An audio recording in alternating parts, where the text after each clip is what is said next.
Kathryn Glendon is a dynamic, forward-thinking master's-level public health professional with experience in community health, promotion and prevention with a focus on total wellness.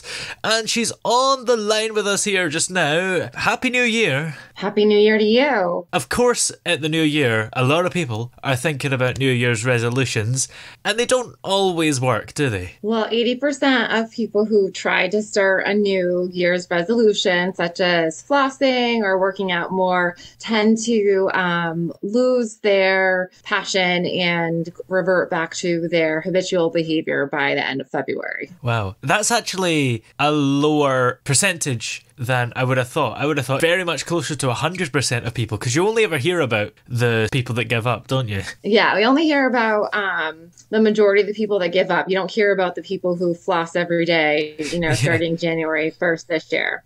And that is usually because people start planning January 1st for their 2023 goals. So you should be thinking ahead of time about it. And if you haven't, that's okay. But you want to make sure that you're prepared. And there's a passion behind why you're starting this new habit. And when should you start it as well? Because, for example, if it was to give up drinking, I don't think you'd start it at midnight on New Year's Eve, would you? So, everyone's start date is different, but maybe that's when you end it. When the party is over. So if your goal is to have a sober January, then maybe you pick those dates and figure out how you're going to do that. And that could be, not going out and having drinks with friends or drinks at dinner, or you're just removing the alcohol or not buying it from, the store. So you making sure that you're set up for success. And despite the fact that most of them fail, are New Year's resolutions generally a good idea? I think anytime that you want to try to change something, you want to really think about why are you changing that? What's your reason behind it? So, what is that going to bring to your life? So if organizing a closet is one of your, New Year's resolutions, I'm going to be more organized, but why does that what does that bring to your life? That's more of a to-do, pre on your everyday week should-do list, is staying organized. So you want to think bigger and bolder. Maybe it's, saving $100 a week, because that is going to, by the end of the year, give you money to travel. And that is something you're really passionate about. So the more desire you have about a behavior change, the more likely you're going to continue with it. It's true, isn't it? It's not just about what you're going to give up. It's about what you're going to start doing. Right. So it's changing your mind to think about the positive results that this new habit is going to bring to your life. Yeah. So, reframing that thought that, giving up alcohol, oh, my life's going to be so boring, to, oh, I'm going to have so much more energy and I'm going to save money. So thinking about that in a different fashion, rather than fear of missing out, think about everything that you're gaining, is important too. And is it ever too late to start a New Year's resolution? No, it's never too late. You don't need to wait to the next Monday or to the next year or the next month. Just start where you are now. It could be your next meal. It could be the next hour. The best part about starting something is, it's hard to begin something, especially when it's not part of your daily habit. So, if you have a planner, a Google Calendar, put it in your phone just so it reminds you every day, whatever that goal is, whether it's getting 5,000 steps a day or something like that, just so that you have it in your face. And they also say, if it's something like exercise, get it done right away. So that way there's no excuses, whatever that behavior change or new habit it is. The thing is, a lot of people have quite busy lives where it's very hard for them to do, as you say, 5,000 steps a day. And sometimes they might genuinely just forget to keep doing the thing that they're doing every day. So I suppose reminders will help. But I guess if somebody is busy, too busy to do something, they might fall into a habit of not doing it. So even when they're not busy, they'll just not do it. Right. I think that busy is just a word that we use to give ourselves an excuse. Yeah. So, you're not that busy, because I know that you're, checking your email, you're on social media, you're watching TV. So it's really why that goal, that behavior change has a desire behind it. And, life happens, right? So you want to practice forgiveness and not shame yourself that you missed a few days of your new habit. You just continue doing it. So the more successful days you have of doing that habit turns into weeks, turns into months, and then starts the next year. So you have to just be compassionate. Like we're going to have some days that we don't do it, and that's okay because we're humans and it's not possible, to do everything all the time. People get sick, people, travel. Yeah. Why do you think most New Year's resolutions don't last very long? I think that people make New Year's resolutions because they think somehow it's a quick fix, and you really have to change your thinking, and the desire behind it isn't something they're passionate about, doesn't bring them joy. So, folding and putting away your laundry every day for all of 2023 doesn't sound something that makes me want to jump for joy. So, why do you want to drink more water? What's your reason behind that? So just going deeper and really thinking about it, and how is it going to lead you to your next big goal? Like if you want to have a bigger business, what is that goal? And you want more followers on your page. What do you have to do to get there? So it's something that improves your life or helps someone else's life, is something that I think is really important to do. Is it acceptable to have just keep doing what I'm doing because I'm so good at everything I do as a New Year's resolution, or is that just a complete cop-out? Yeah, that's an excuse. There's always room for improvement. It's just having the frame of mind to be open to it. So if you're open to learning, you don't have to change something. You can learn something new, add to your skill set. It doesn't have to be a completely different thing. You can, learn a different language or something like that. It doesn't have to be something where you are removing or adding something. It could be volunteering. It could be improving someone else's life. I kind of said that most New Year's resolutions fail, but even those 80%, even though they didn't last long, would it be fair to say they've achieved something because they kept at it for a while, even if it was short? Yeah, I think that they should look at it as like, wow, look what they gained from it, how they felt, what could they change to make it last longer, and be proud of those, months or weeks that they were able to do it. And, they can pick it back up again in March or April, or, you could switch your goal. It's okay to switch your resolution if it's not working for you. Yeah, that's the thing, isn't it? If you break the resolution at the end of February or something, that doesn't mean it's up, game over. You can still pick it up again. It's only like a little relapse, so to speak. Yeah, so we just call that adapting. Sometimes the goal we pick at the beginning may not be what we really truly decide will work for us or that we want. And that's how you learn is by changing and trying something new. Are there some New Year's resolutions that are easier than others? Like I imagine something big like quitting smoking is very hard, but there'll be some things like drinking more water, which sounds quite easy. Yeah, everything like that does sound like really easy, but if it's not used to in your daily routine, I don't think no matter what we consider large or big, changing your routine is just can have its challenges. So it's being prepared. And what is the best way to prepare? Picking the habit that you want to do it, planning ahead in your calendar, and what do you feel about it?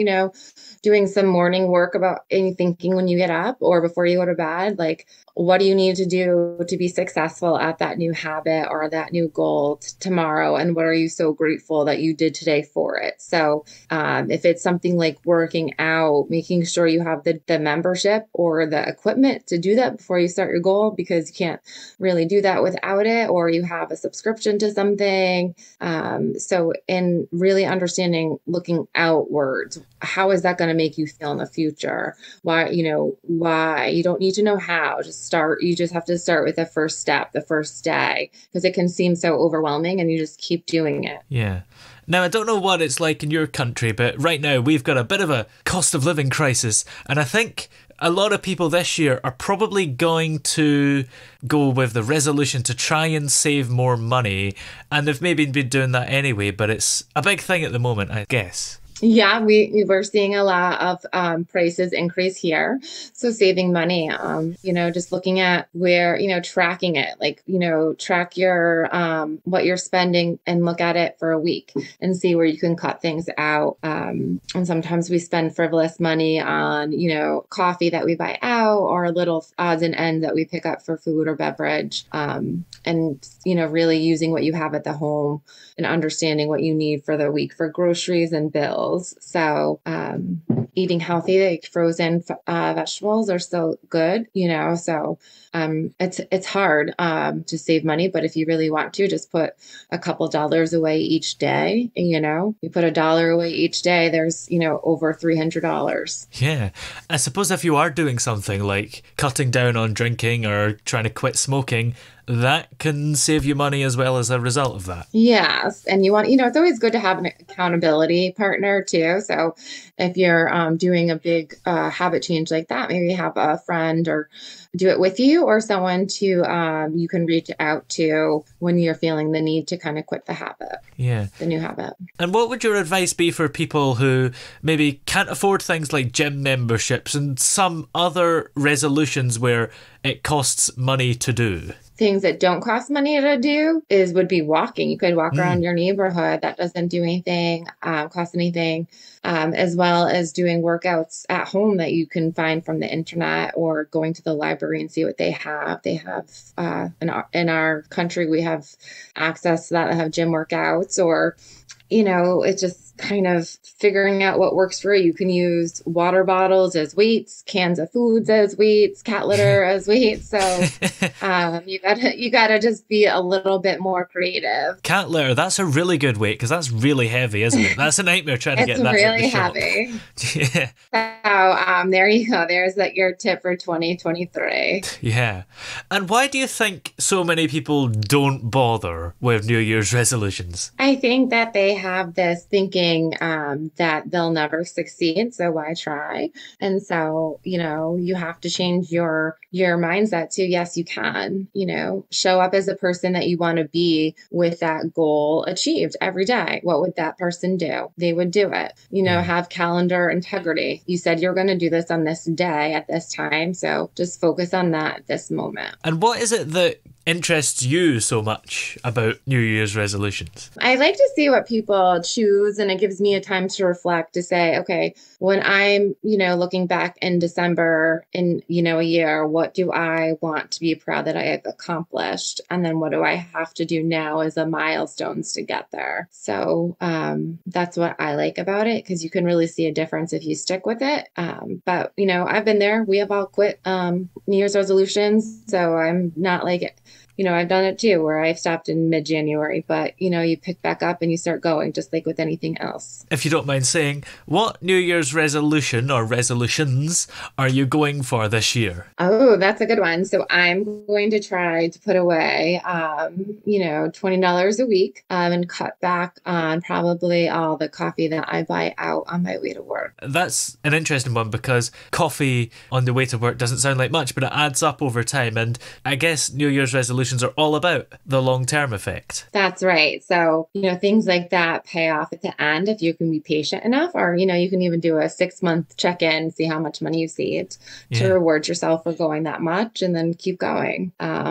Just like anything else, with prices going up, I think that would be the goal. And then that goal of saving money, maybe you buy a new car, a new house. So that's kind of how I'm looking at it. The money that you save in the coffee, is that the $20 you're putting away, or is that unrelated? No, it's unrelated. So what do you do with the money that you save from the coffee? Do you just not buy the coffee and that's it? Or do you put that money away as well or spend it on something different, more practical maybe? That's a good question. I guess I'll put it in an envelope. Coffee money and, $20 money. So, because that way you'll know exactly how much money you've saved. Exactly. So that will be interesting. So now that I've announced my New Year's resolution out loud, I will be definitely sticking to it. Yeah, you have to stick it. to it now. We'll check in with you next year and see how long you lasted. Hopefully, still be doing it. Yeah, I hope so. Have you done any resolutions that have just became just how you live your life now? They're no longer a resolution. Yeah, so actually followed through with flossing. So that was one of my important ones. But just eating, vegetables at, 2 out of my 3 meals I've done and, working out 5 days a week. So it is possible. It's just what's your motivation. And have you ever done a New Year's resolution, not done very well at it, and then tried it again another year and it's worked? Yeah. So cutting back out on how much I go out, for, dinner. And sometimes it worked and sometimes it didn't, right? Because when you want to see friends, it always usually comes with food. So, it's just kind of doing different things. Yeah. And a lot of cynical people probably think January is the time of year where they're just trying to get all our money, aren't they? We've just eaten loads at Christmas and now there's loads of adverts on the television telling us we're fat and we need to lose weight and buy gym memberships, buy weight loss things. In a couple of weeks, they'll be telling us to buy holidays because we're miserable. It's all corporate, isn't it? That's one way to look at it, but I think it's a new year, a new frame of mind, and people want to feel differently, and it gives them a reason to start a new habit. And, people are marketing, so yeah, they're going to pick up your message. Yeah. Even if it is all corporate nonsense, it's maybe a good idea despite that, because there is something good in there. It's a good idea to have a fresh start anyway. I think you should just really look into what you need for your body and your personal being and your family rather than what everyone else is saying out there, because there's always a lot of hearsay. And I think it comes down to what you want, not what everyone says on TV you should do. What would you say is the hardest part in the next month or so? Is that the hardest part, actually getting going, given that most people fail around February time, maybe not even make it that far? Or is it actually further down the line? Does it get harder? I think it's, sticking with it the first 21 days is always really hard because that's when you're building that habit into your lifestyle. And then I think, sometimes people have a fall off and they don't get back on the wagon because they feel like they failed. So why restart? Yeah. But then, people are just become too busy with it, or they feel they already have accomplished it, or they don't have all the support and tools, or they picked the wrong goal for the wrong reason. So, really think about it. And it's okay to take your time and not do it on January 1st. It's okay to start in the middle of January or February. But it's what you want and what you need. So you decide, you have complete responsibility of your choices. And is it okay to set your own rules? Like, let's say it's cutting down on drinking again, for example. You'll cut down on drinking, but not on a Saturday. Is that all right? So if you want to put a number like I want to, only drink once a week, sure, that could be a resolution, depending on what you used to do. But whatever's healthy for your body. Well, what message would you leave people with who are maybe thinking about having a New Year's resolution but are struggling to get going and not sure if it's for them? I think they should just get in it, have it, just start. It's okay if it's messy at first. You'll figure it out. Anything is possible. So you just have to have the willingness and the desire to do it. So don't wait for next year because, you're still going to be wondering. You could be further to your goal or you could be farther away from your goal. It's your choice. Well, many thanks for talking to us today. Where can we go to find out more information, by the way, about you and keep up to date? Sure. So you can go to my website, which is glendoncoaching.com, or you can follow me on Facebook, which is katglendoncoaching.com, or Facebook. So, well, many thanks for talking to us today. Have a great 2023, and we'll check in with you next year maybe, or at the end of the year to see how well we've both done. Yes.